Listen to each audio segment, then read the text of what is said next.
네, 기도하겠습니다. 은혜가 풍성하신 하나님 감사합니다. 오늘도 주님께서 새날을 주시고 또 첫 시간을 주님 앞에 드리며 저희들이 기도하게 하시니 감사합니다. 아이노머리 교회가 하나님 기도로 충만하여져서 참으로 사탄의 소나기에 붙잡혀 있는 많은 영혼들을 건져 구원하여 주님의 마음을 기쁘게 해드리는 복음의 영적 기둥과 같은 교회가 되게 하여 주시옵소서. 진리의 기둥이 된 이 교회를 지키는 일에 충성하는 저희들을 통해서 주님 일하시고 영광받아 주옵소서. 예수님의 이름으로 기도합니다. 아멘. 네, 오늘 5월 14일 목요일 새벽 기도입니다. 갈라디아서 1장 10절 말씀입니다. 갈라디아서 1장 10절 말씀.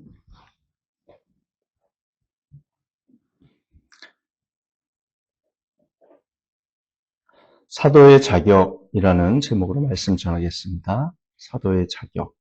갈라디아서 1장 10절 말씀. 제가 읽습니다. 내가 지금 사람들의 마음을 기쁘게 하려 하고 있습니까? 아니면 하나님의 마음을 기쁘게 해 드리려 하고 있습니까? 아니면 사람의 환심을 사려고 하고 있습니까? 내가 아직도 사람의 환심을 사려고 하고 있다면 나는 그리스도의 종이 아닙니다. 아멘. 자, 사도 바울이 갈라디아의 여러 교회를 세웠죠. 그곳에서 바울은 나중에 자신의 영적인 아들이 된 디모데를 알게 되었습니다. 그리고 갈라디아 지방에서 선교 사역을 하다가 집단적으로 던지는 돌에 맞아서 죽을 뻔하기도 했습니다. 그래서 갈라디아 지방에 더베 이고니온, 루스드라, 그리고 비시디아의 안디옥 이 도시들에서 바울이 사역하면서 교회를 다 개척을 했죠. 그 네 군데에 다 교회를 개척을 했습니다. 그래서 이 교회들에 대한 사도 바울의 애정은 특별합니다. 마음을 쏟아부어서 개척을 했는데요. 그 후에 거짓 교사들이 침투해서 유대주의화 시키는 그런 복음을 전하면서 바울의 마음을 안타깝게 한 결과 이 편지를 쓰게 된 것이죠. 자, 세 가지를 그들이 공격했다고 했죠. 거짓 교사들은 첫째 바울의 권위를 공격했고요. 두 번째는 은혜의 복음을 부인한 것은 아니지만 그 은혜의 복음을 사실상 망가뜨리는 인간의 행위인 할례 그리고 절기 지키는 것 이런 유대주의를 심었습니다.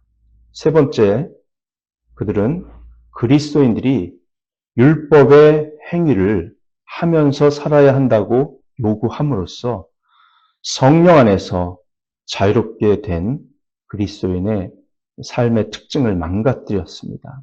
그래서 성령 안에서 사는 방법을 사실상 훼손한 그런 영적 공격을 그들이 하게 된 것이죠. 이 세 가지 공격을 사도 바울이 잘 설명하고 또 말씀으로 성령의 감동으로 된 하나님의 말씀으로 갈라디아 교회 성도들을 돕기 위해서 총 6장의 서신을 쓴 것이죠. 1장, 2장은 바울의 권위에 대한 것이고 3장, 4장은 은혜의 복음, 5장, 6장은 성령 안에서 사는 삶. 이렇게 쭉 진행이 되고 있습니다. 자, 바울은 갈라디아서를 썼을 뿐만 아니라 로마서, 고린도 전후서, 에베소, 빌립보, 골로새, 데살로니가 전후서, 디모데전후서, 디도서를 썼지 않습니까? 그것을 우리가 읽을 때마다 이 바울이 전하는 메시지가 지닌 깊이와 그 영적인 위엄과 통찰력 그리고 절대적인 일관성에 감탄하지 않을 수 없습니다. 그것은 인간의 글이 아니에요. 정말 성령께서 바울이라고 하는 사람을 통해서 우리에게 주신 계시의 말씀이고 영원 전부터 영원까지 이어지는 하나님의 계획을 총괄하여 우리에게 전해주는 주님의 말씀이라는 것을 알 수 있습니다. 사도 바울은 이 서신서들에 나타난 모든 정보를 어디에서 얻었을까요? 바울은 신약 성경을 연구한 것도 아닙니다. 복음서는 바울이 서신서 쓸 때 쓰여진 상태도 아니었지요. 바울은 구약 성경을 연구한 사람이긴 했지만 구약 성경을 아무리 연구해도 이 바울 서신에 나오는 내용들은 우리가 쉽게 찾을 수 있는 게 아닙니다. 성령의 감동입니다. 그저 바울이 이런 모든 정보를 다 서신서에 쓸 수 있었던 것은 바울이 기존에 연구했던 구약 성경의 학식, 그 학식을 주님께서 사용하셔서 그냥 말 그대로 입에서 술술 나왔다라고 보시면 더 정확합니다. 자, 마치 마태복음 16장 16절에서 베드로가 이런 말을 했을 때 예수님이 대답하신 것과 같아요. 베드로가 주님은 살아계신 하나님의 아들 그리스도이십니다라고 대답했을 때 예수님께서는 시몬 바요나야 너는 복이 있다. 너에게 이것을 알려주신 분은 사람이 아니라 하늘에 계신 나의 아버지이다. 이렇게 얘기하셨잖아요. 그러니까 하나님께서도 바울에게 이 모든 것을 가르쳐 주시고 알게 하시고 성령께서 감동하여 주신 그런 사람으로서 이 신약 성경의 서신서라는 계시를 쓸 수 있었다는 것이죠. 우리가 바울이 그런 위치에 있는 사도였다는 것을 확실히 믿을 수 없다면 바울이 서신서에서 한 말을 우리는 받아들일 수 없을 것입니다. 내가 마음에 드는 것들은 다 받아들이겠지만 마음에 들지 않는 것은 부분적으로 거부할 공산이 있어요. 그래서 이 모든 것은 다 성령의 계시로 우리에게 주어진 것이고 단지 우리는 그 시대의 그 상황과 맥락에서 바울을 통해 주신 말씀이 어떤 것을 의미했는지를 정확하게 아는 것이 중요하고 그 다음에는 오늘날의 우리가 처한 상황과 우리의 삶의 맥락과는 다른 것들이 분명히 있을 텐데 그것은 그때의 그 메시지의 정확한 의미를 가지고 오늘 이 시대에 어떻게 적용할 것인가 그것만이 우리의 과업인 것이죠. 그래서 또 설교자가 필요한 것이고요. 자, 사도 바울은 사도였습니다. 정말 주님의 사도였습니다. 고린도 후서 12장 11절 12절에서 바울이 이렇게 말했는데요. 참 의미심장한 말입니다. 고린도 후서 12장 11, 12절 제가 읽습니다. 내가 비록 보잘것없는 사람일지라도 저 우두머리 사도들보다 부족한 것이 하나도 없습니다. 나는 여러분 가운데서 일일이 참고 견디면서 놀라운 일과 기적을 표징으로 삼아 사도가 된 표징을 행하였습니다. 라고요. 네, 사도 바울이 일일이 참고 견디면서 표징을 행했다라고 말을 합니다. 그러니까 사도된 증거는 이런 표징이었다는 것입니다. 기적의 표징. 그 당시에 사도의 표징은 기적의 표징이었습니다. 그리고 놀라운 인내였다는 것이죠. 돌에 맞아 죽을 뻔하면서도 끝까지 그 교회를 개척하고 사명을 완수하는 그런 모습은 성령께 붙들림 받은 특별한 사명자의 모습이 아니고는 설명할 수 있지 않죠.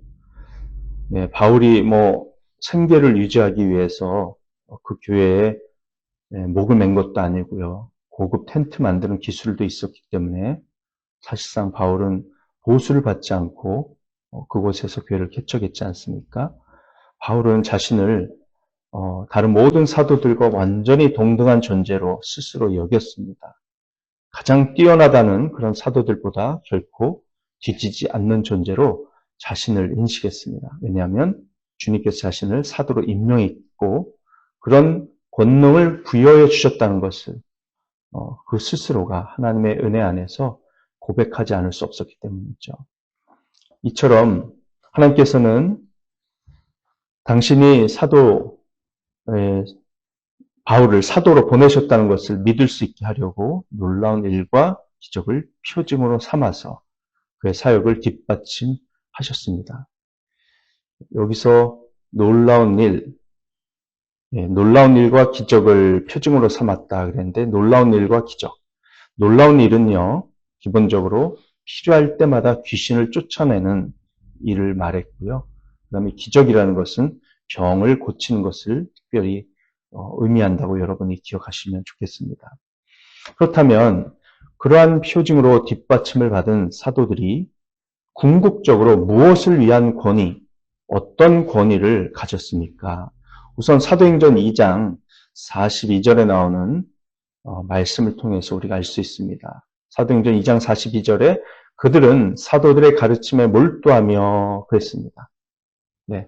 그날 예수님의 이름으로 세례받은 신자들이 3,000명이나 됐죠. 3,000명이 사도들의 가르침에 몰두했다 그랬습니다.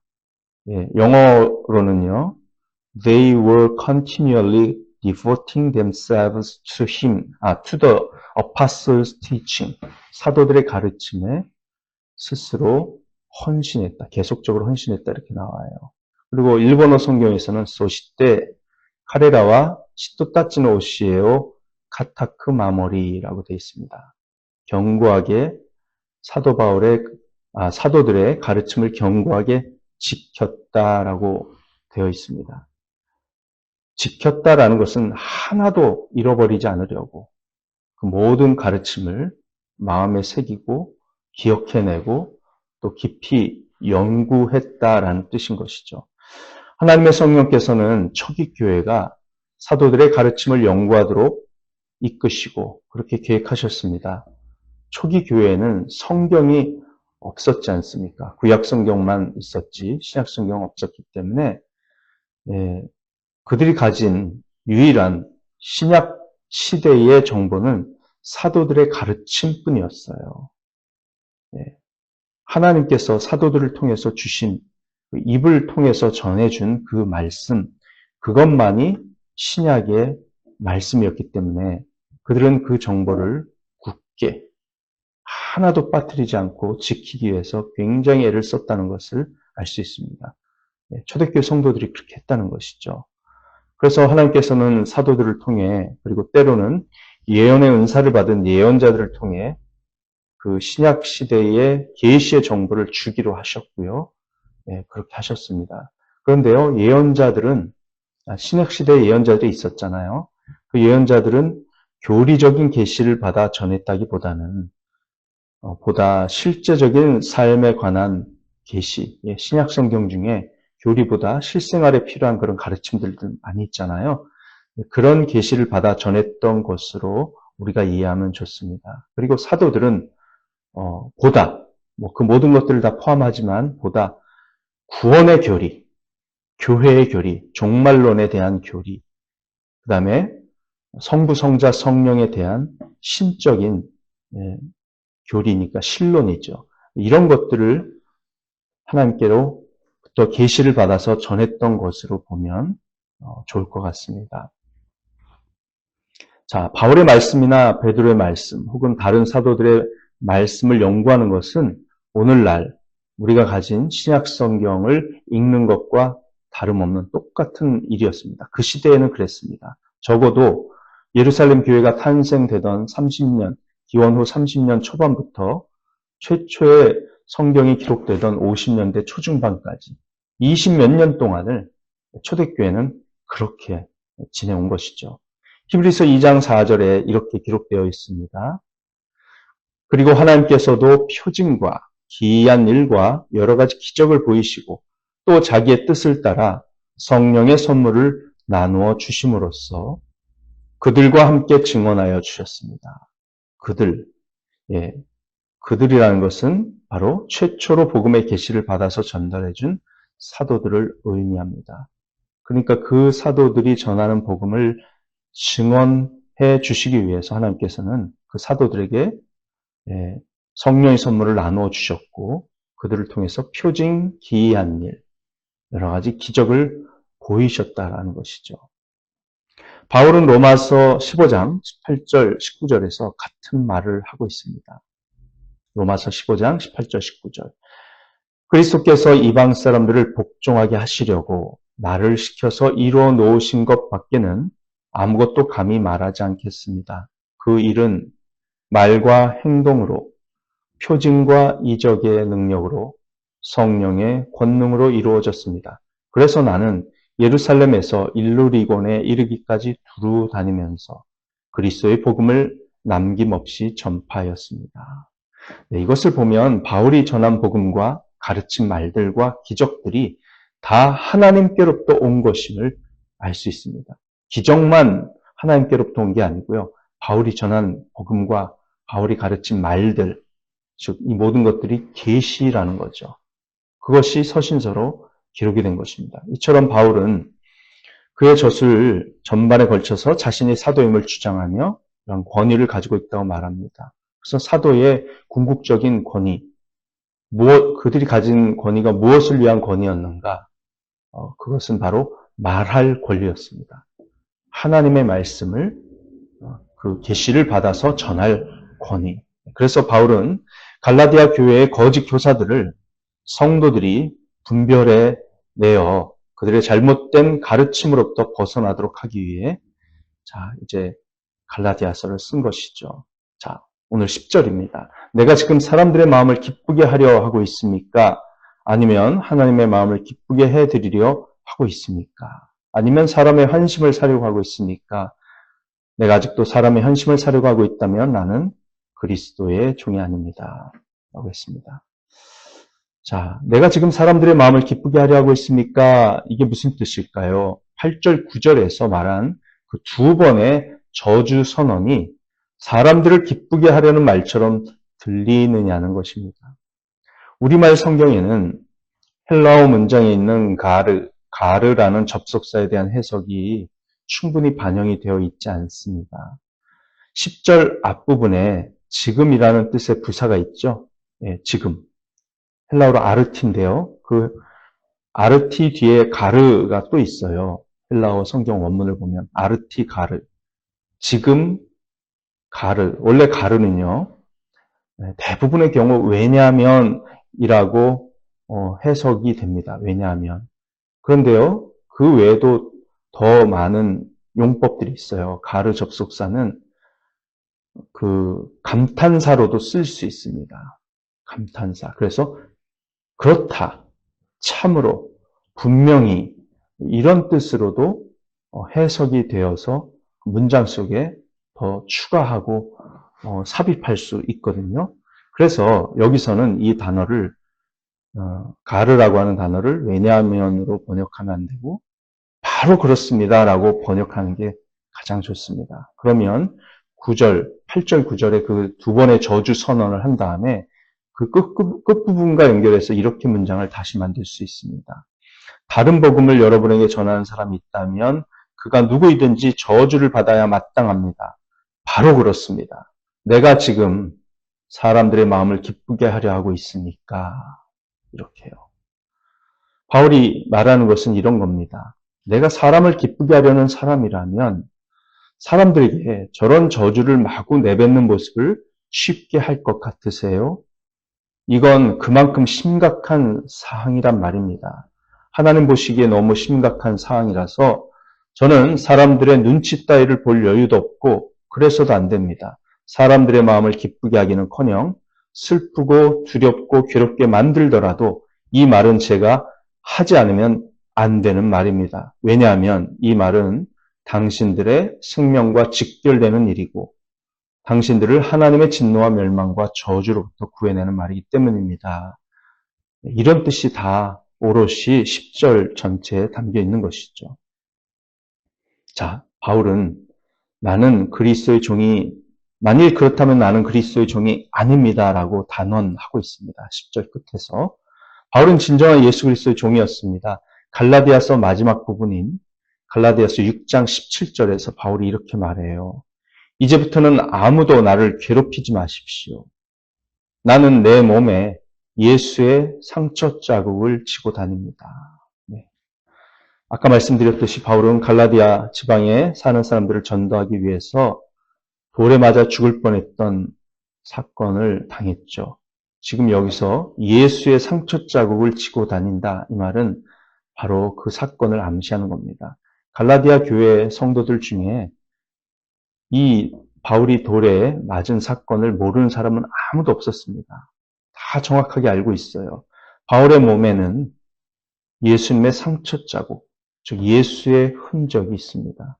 예수님의 십자가의 못자국과 본질적으로 닮은 흔적, 즉 복음을 전하고 누군가를 지옥의 영원한 죽음으로부터 구해내기 위해 받은 상처, 교회를 세우기 위해 받은 상처, 집단적으로 던진 돌에 맞은 상처를 바울이 가지고 있었습니다. 그래서 바울은 진정한 예수님의 종이었습니다. 갈라디아 교인들도 바울의 이 상처를 생각하면 그렇지, 바울과 같은 진정성을 가진 예수님의 종은 없지, 이렇게 다 인정할 수 있는 것이죠.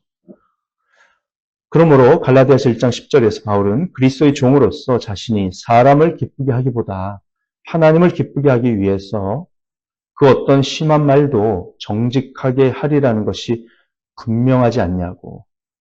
내가 돌도 맞았는데 이 저주의 말을 하는 정도는 내가 진정한 예수의 종으로서 하는 것이 당연하지 않겠냐고 반문하고 있는 것이죠.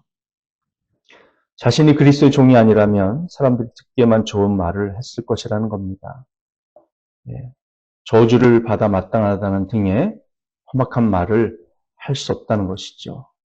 그것은 감정에 치우친 말도 아니고 혹은 자신의 노력이 단지 수포로 돌아가고 또 자신을 인격적으로 공격하는 거짓 교사들의 말에 화가 나서 자존심을 세우려는 말도 아니라는 겁니다. 철저하게 예수 그리스도의 종으로서 진실에 입각하여 갈라디아 교회 성도들의 참된 영적 생명과 행복을 위해서 한 말이고 하나님 편에 서서 한 말이라는 겁니다.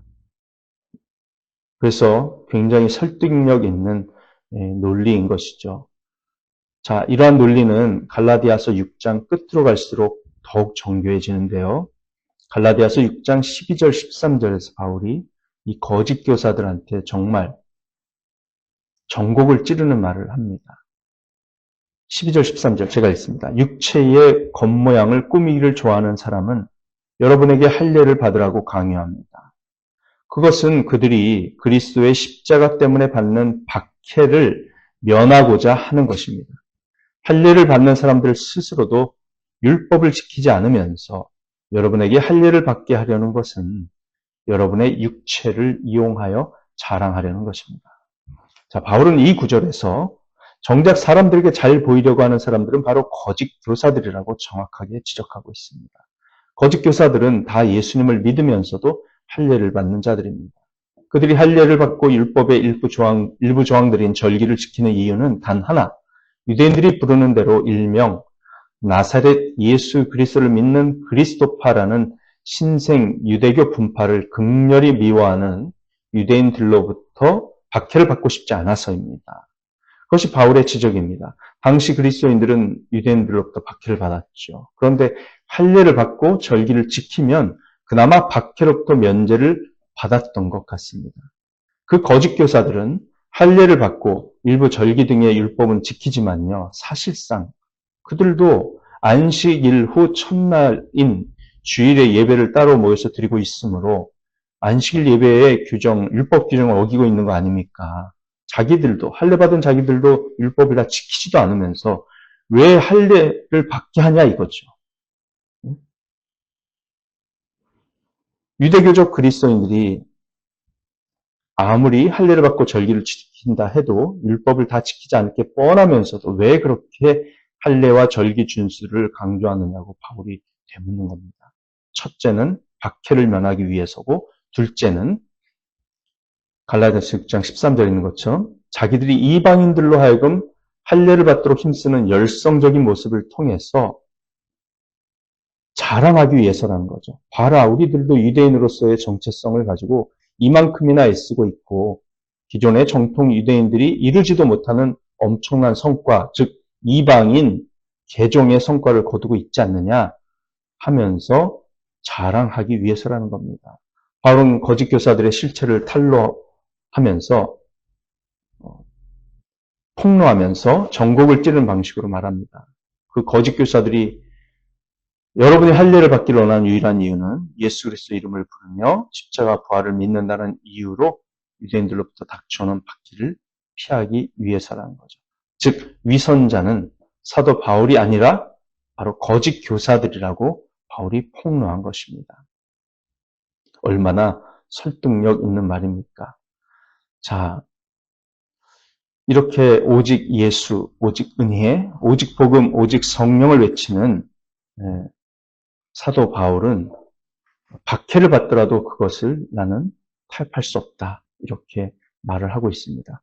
그런 행위가 바로 예수님의 진실한 종이라는 증거인데 또 다른 증거로서 자신의 몸에 예수님의 흔적을 가지고 있다. 라고 바울이 말을 하고 있는 것입니다. 진실된 그리스도의 종은 박해를 두려워하지 않습니다. 사람들의 비난을 눈치 보며 메시지에 타협을 하지도 않습니다.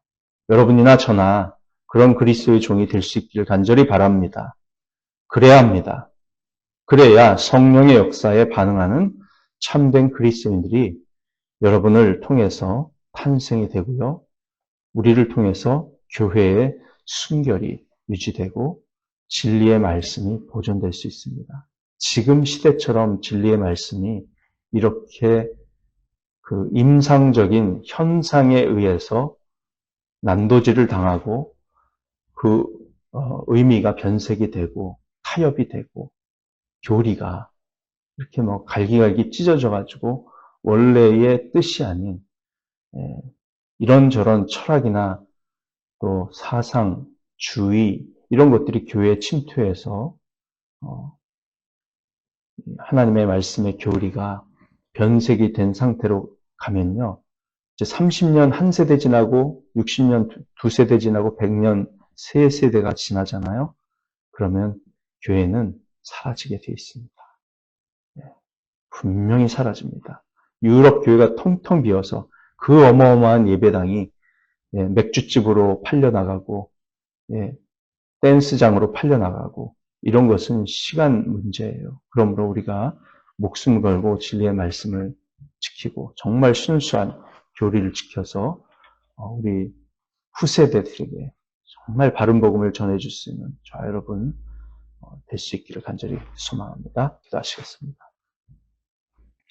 주님 감사합니다. 오늘도 가르쳐 주신 말씀대로 저희들은 사람을 기쁘게 하는 자들이 아니라 그리스도의 종으로서 하나님을 기쁘게 해드리며 진리의 말씀을 철저하게 지키는 자들 되기를 다시 한번 다짐합니다.